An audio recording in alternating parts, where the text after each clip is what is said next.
अस्सलाम वालेकुम dear students. First year की क्लास चैप्टर 1 हम डिस्कस कर रहे हैं। गुज़श्ता लेक्चर में हमने मैथ स्पेक्ट्रोमेट्री डिस्कस किया था और आज हम डिस्कस कर रहे हैं कंबस्शन एनालिसिस। एनालिसिस की दो टाइप्स होती हैं, क्वांटिटेटिव एनालिसिस और क्वालिटेटिव एनालिसिस। तो क्वांटिटेटिव एनालिसिस में हम देखते हैं कि कौन सी चीज़ कितनी मिकदार में मौजूद, और क्वालिटेटिव एनालिसिस में हम देखते हैं कि कौन कौन सी चीज़ें मौजूद हैं, उसकी कंपोजिशन चेक करते हैं। कंबस्शन एनालिसिस में हम चीज़ों को कंबस्ट करते हैं, जलाते हैं, जलाने के नतीजे में हम डिफरेंट एलिमेंट्स हासिल करते हैं और देन उनकी हम अमाउंट्स जो हैं वो मेजर करते हैं। तो इसी सिलसिले में आज हम ये टॉपिक डिस्कस कर रहे हैं, कंबस्शन एनालिसिस। तरीक़ाकार इसका क्या है, प्रोसीजर की तरफ हम आते हैं।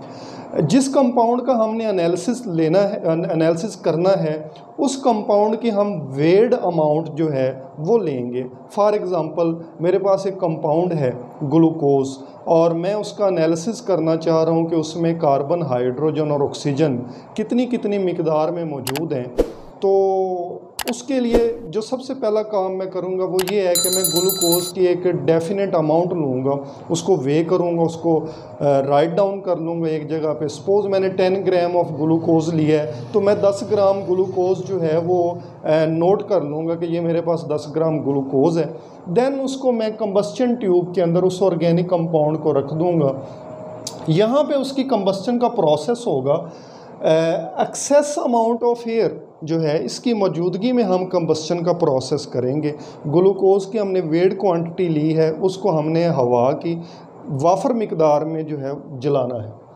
अब आगे भी आपको कुछ बॉक्सेस नज़र आ रहे हैं, जैसे ये एक बॉक्स है, इसके अंदर मैंने मैग्नीशियम परक्लोरेट जो है ये रखा है। मैग्नीशियम परक्लोरेट वाटर एब्जॉर्बर के तौर पर काम करता है।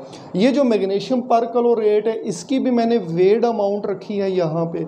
इसी तरह से नेक्स्ट बॉक्स में आपको पोटाशियम हाइड्रोक्साइड नज़र आ रहा है, 50% पोटाशियम हाइड्रोक्साइड है। It will act as carbon dioxide absorber.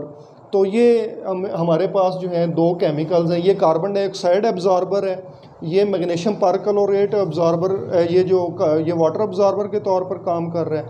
इनकी भी मैंने वेट क्वांटिटीज़ रखी हैं, मैग्नीशियम परक्लोरेट की भी, पोटाशियम हाइड्रोक्साइड की भी। अब होता ये है, जैसे मैं आपको पहले जिक्र कर चुका हूँ कि हमने यहाँ पे ग्लूकोज लेना है C6H12O6। मतलब एक एग्जांपल दे रहा हूँ, कंपाउंड वेरी करेंगे। ऑर्गेनिक कंपाउंड आप कोई भी ले सकते हैं, आप कोई भी ऑर्गेनिक कंपाउंड जो है वो इसकी मदद से एनालाइज कर सकते हैं।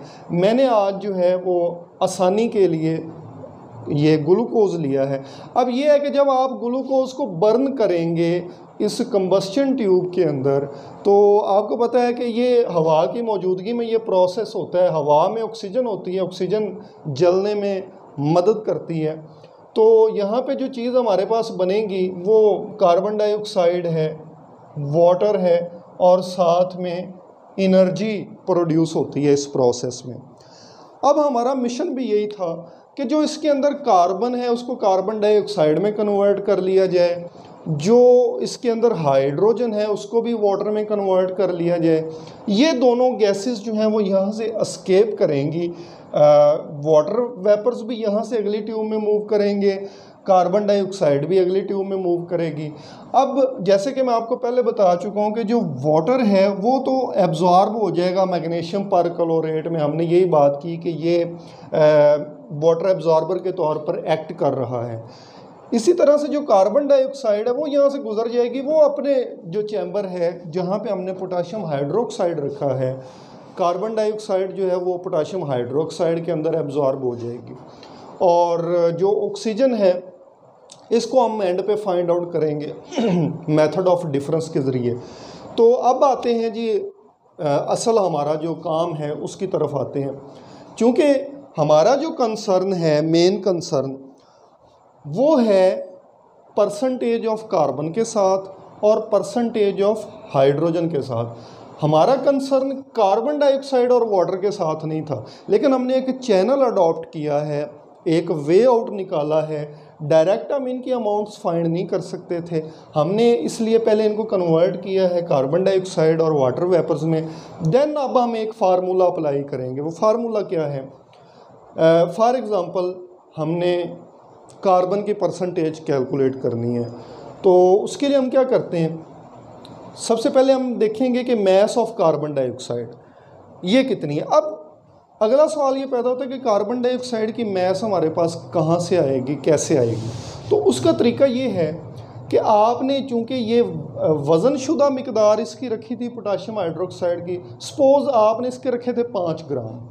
अब कंबस्चन जब बैंड हुआ तो आपने इसका वज़न किया दोबारा, वो निकला 5.5 ग्राम। तो ये जो आधा ग्राम इजाफ़ा हुआ है, ये इजाफ़ा किस चीज़ की वजह से हुआ है? ये हुआ है कार्बन डाइऑक्साइड की वजह से।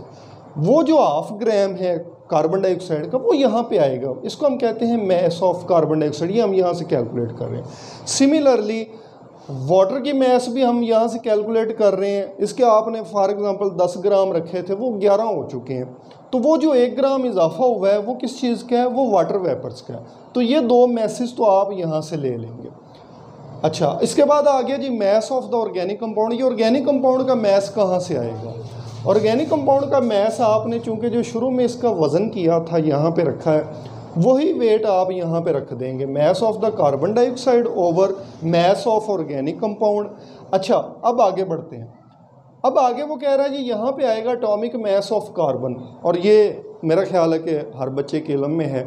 कार्बन डाइऑक्साइड का जो मैस है वो है 12 ग्राम। इसी तरह से molar mass of carbon dioxide ये कितना होता है?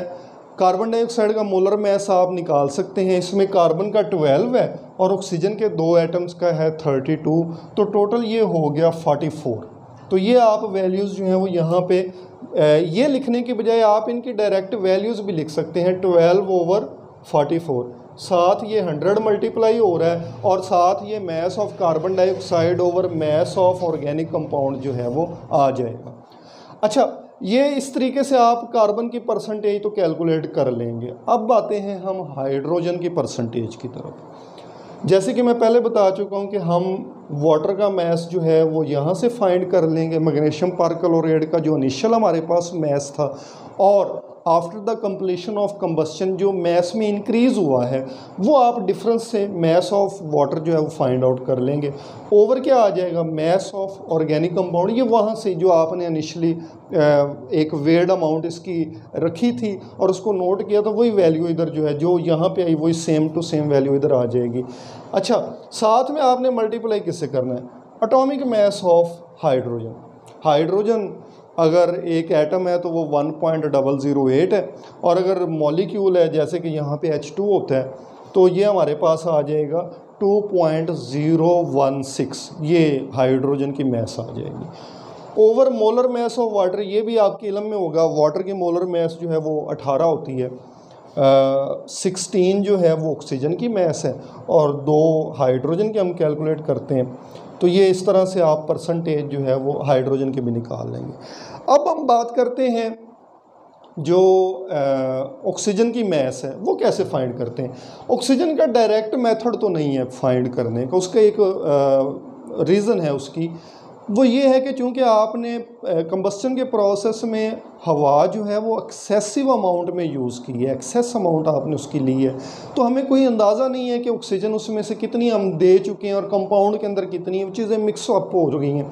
इसलिए हम उस मेथड से डायरेक्ट कोई मेथड नहीं यूज़ करेंगे, बल्कि हम एक और बड़ा रिफाइंड किस्म का मेथड यूज़ करते हैं ऑक्सीजन की परसेंटेज फाइंड करने के लिए। और वो कौन सा मेथड है? इसे हम कहते हैं method of difference. Method of difference क्या है? सपोज आपके पास 4 चीज़ें हैं और चारों जो हैं वो मिलकर 100 बना रही हैं, चारों का मजमुआ जो है वो 100 है, वो 100 कॉन्स्टिट्यूट कर रही हैं। 3 के अमाउंट्स आपने फाइंड कर ली हैं, तो चौथी के आप 100 में से उन तीनों को माइनस करके फाइंड आउट कर लेंगे। यहाँ पे हमारे पास 3 क्वांटिटीज़ थी। Out of these 3 quantities, we have found the values of these 2 quantities, that is carbon and hydrogen, and we can find the quantity of the third component by subtracting these amounts from 100. हम इसको 100 में से minus करेंगे इन दोनों values को, तो automatically हमारे पास जो तीसरा कंपोनेंट है ऑक्सीजन, उसकी वैल्यू आ जाएगी। तो अजीज़ तलबा, ये जो है ये इसका प्रोसेस है कंबस्चन एनालिसिस का। पॉइंट्स आप दोबारा एक दफ़ा सुन ले, मैं रिपीट कर रहा हूँ आसानी के लिए। ये हमारे पास कंबस्चन ट्यूब है, यहाँ पे कंबस्चन होना है, यहाँ पे हमने 2 कंपाउंड्स रखे हैं। कंबस्शन ट्यूब में ये जो हमारा कंपाउंड है इसका हम वज़न ले लेंगे, पहले उसका 5 ग्राम 7 8 10 जितना भी लेना है उसकी हम वेट क्वांटिटी ले लेंगे यहाँ पे, और कंबस्शन का प्रोसेस जो है वो रिपीट करेंगे। देन हम ये कंबस्शन का जो प्रोसेस है जब ये मुकम्मल होगा तो इनके जो वैल्यूज़ का डिफरेंस होगा वो हमारे पास वाटर और कार्बन डाइऑक्साइड की वैल्यूज़ आ जाएंगी। वाटर और कार्बन डाइऑक्साइड की वैल्यूज़ से हम कार्बन और हाइड्रोजन की परसेंटेज निकालेंगे, और एंड पर ऑक्सीजन की जो वैल्यू है वो मेथड ऑफ डिफरेंस के ज़रिए निकालेंगे। उम्मीद है कि आपको आज का लेक्चर पसंद आया होगा।